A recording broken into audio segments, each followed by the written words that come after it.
Women's rowing is structured a little bit differently than men's rowing is these days. Pre-1997, everything was sort of the same. Women's rowing became an NCAA sport in 1997, and that's increased the level of competitiveness in a really good way. But it's also changed how we define a champion, a national champion. Where at one time, whoever wins the top vote, whoever wins the varsity, it's the champion. Right now, the national champion is whoever is the fastest in the varsity 8, the second varsity 8, and the varsity 4, the top 3 votes. So, talk about being a team sport. It's not just now how fast your one boat goes, but you're fast if you got a top first, second, and third boat. So, we go into this race, the George Washington Invitational.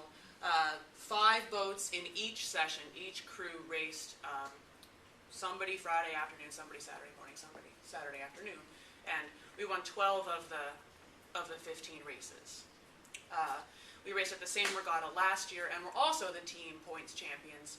This year, the University of Central Florida came among others, making it, I think, a tougher team field, but we came out with the team championship, which was the same result. So we were pretty excited about that. Some races where we would have liked to have finished better. Again, Central Florida in the varsity 8. The water was about as bad as it can be and still have the race happen. And in that race, the Central Florida varsity handled a little bit better than we did, and so they beat us by a length or so. Not really to avenge it, but the next day we beat St. Joseph's, who's a crew that later in that day beat Central Florida. So kind of mixed up results there, but we were excited about how we rebounded after that. But just a good weekend on the whole, and again, what we're after these days is depth and strength of the team from the top to the bottom, not just in that NCAA squad, which is the varsity, the second varsity, and the 4, but among the boats that fill out our Ivy League or league squad beyond that. And it's a good sign when we have internal competition home and then can send them out on the race course against the other guys and fare pretty well.